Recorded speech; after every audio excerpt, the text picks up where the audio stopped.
네, 반갑습니다. 네, 여러분들 기말고사 관련해서 내가 마지막으로 옥정에서 좀 설명을 좀 하고 마무리를 지으려고 합니다. 같이 보도록 하겠습니다. 눈물이 158쪽. 오스만, 아마 여러분들의 첫 페이지부터 쉽지 않을 거예요. 모든 날들이 쉽지 않을 거예요.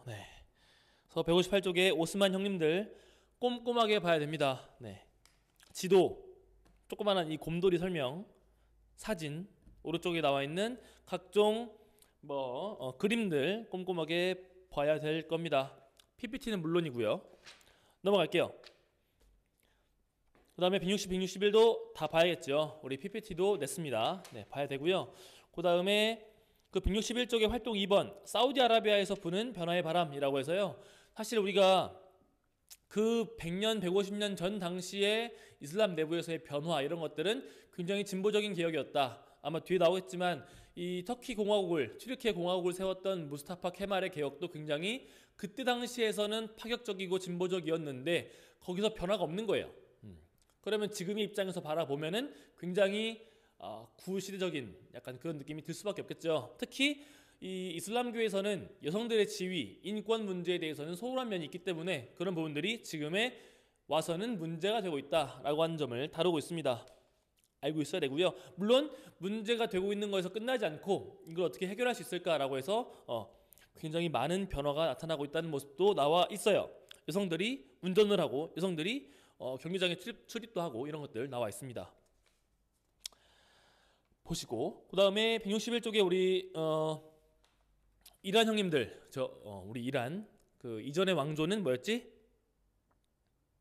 카자르 왕조 기억해야겠죠? 아마 카자르 왕조 관련해서 PPT로 지도를 띄워준 게 있을 거예요. 북쪽에서는 러시아 지도 왔을 때 오른쪽에서는 영국이 진출해 오고 있는 이런 상황 속에서 어떻게 이 서구 열강의 침략을 극복하려고 했는지에 대해서 설명을 했었습니다.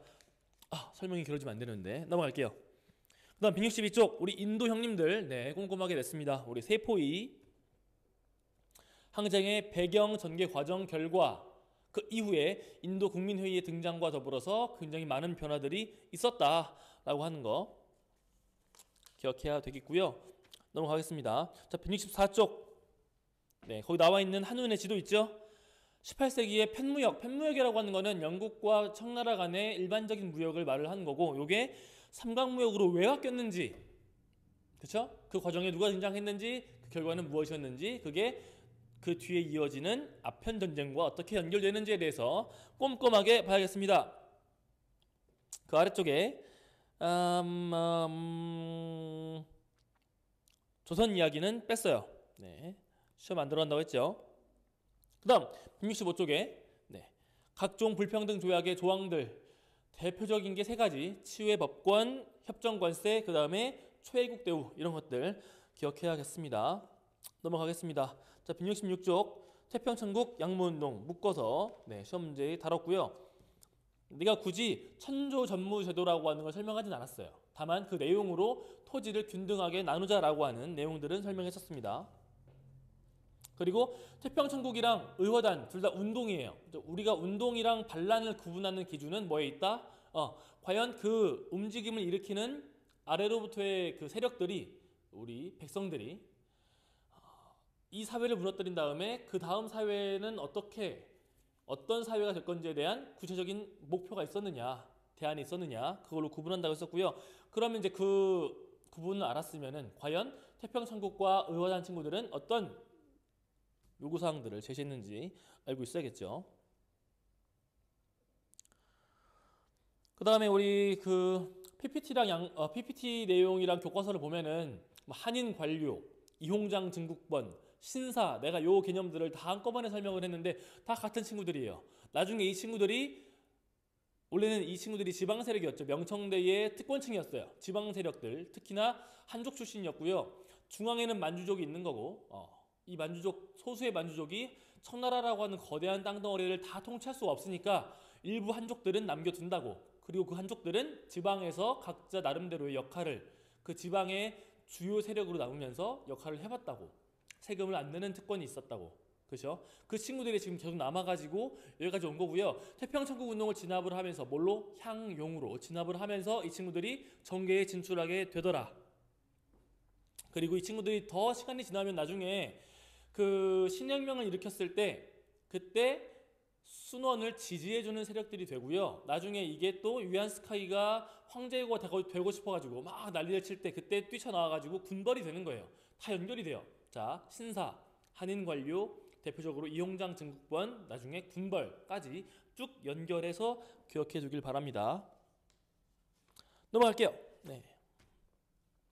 자, 변법자강 운동, 네. 그 다음에 신해혁명 내용 비교해서 알고 있어야 되고요. 오른쪽 페이지에 자, 우리 캉웨이, 그 다음에 순원 나와 있습니다. 각각 이 봉건질서, 봉건체제였던 청나라를 개혁하고자 하는 의지는 같았어요. 그러니까 굉장히 진보적인 성향의 정치인들이었는데, 자, 캉웨이는 입헌군주였고, 우리 순원 형님은 공화제였고, 추워. 네, 그랬습니다. 추워. 그랬고, 그렇죠. 우리 의화단 형님들, 자, 무술을 해가지고 단전에 길을 쌓아서 주먹으로 총알을 받겠다라고 했던 그 형님들인데, 네. 이 의화단 같은 경우에는 산동반도 쪽에 주로 활동을 했어요.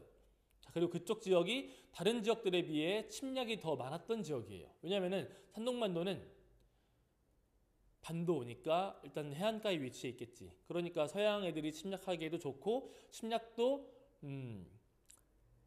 우선시 될 수밖에 없어요. 왜냐하면 교통의 중심지이기 때문에 이 지역을 중심으로 다른 여러 지역, 한반도나 일본 진출할 수 있기 때문에 여기에다가 철도나 이런 것들을 많이 만들었고요.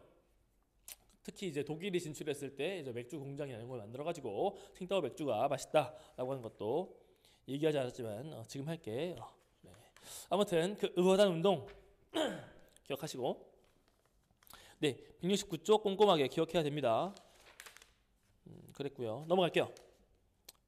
170쪽 일본의 제국주의.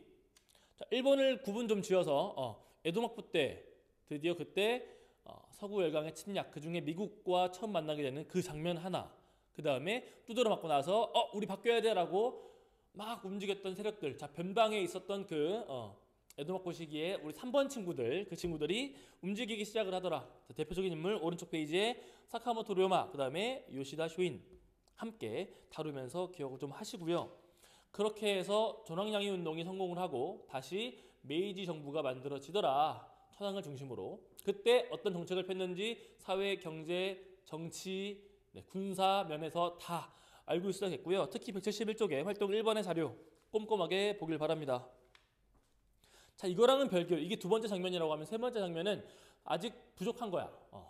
뭔가 진보적이고 조선과 청나라에 비해서는 굉장히 진보적이었는데 서양의 그 시민혁명 관점에서 보면은 굉장히 부족했다. 그래서 우리 일본의 지식인들이, 언론인들이 굉장히 많은 요구사항을 제시했다. 그게 바로 자유민권운동이라고 했습니다. 이게 3번이에요. 자, 에도막부의 마지막 부분 1번, 그 다음에 메이지 유신, 메이지 개혁 2번, 그 다음에 3번이 자유민권운동이라고 하는 거 구분을 좀 지어서 기억해 두도록 하겠습니다. 넘어갈게요. 172쪽, 173쪽 중요합니다. 일본의 제국주의화라고 하는 거 너무너무 중요한 주제고요. 제국주의라고 하면 침략을 해야겠죠. 그 첫 번째 대상은 일본 열도의 안에 있는 아직 정복하지 못한 류큐나 이런 데들. 그 다음에 그 두 번째가 정한론에 따라서 한반도를 침략을 하고 그 이후에 중국과 동남아 쪽으로 진출하는 거였는데 아무튼 그 과정에서 청일연쟁이라고 하는 게 있었다. 기억하도록 하겠습니다. 자, 러일전쟁 같이 기억을 할 거고요. 청일전쟁이랑 러일전쟁은 한반도를 두고 둘러싼 제국주의 침략 전쟁이었어요.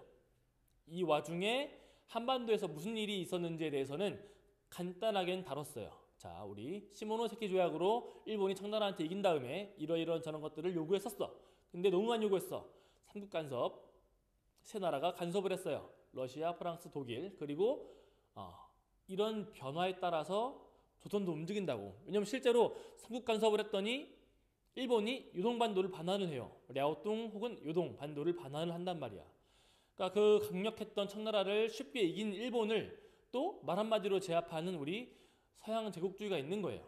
그러면 이제 조선의 입장에서 봤을 때는 쟤네 얼마나 셀까? 그럼 우리는 일본은 죽어도 싫으니까 러시아로 가자라고 해서 친러 내각 만들어진다고. 여기에 대해서 일본이 화가 나가지고 나와 죽인 게 을미사변 명성황후의 암살이 아니라 그냥 뭐 잡아다 죽인 거였습니다.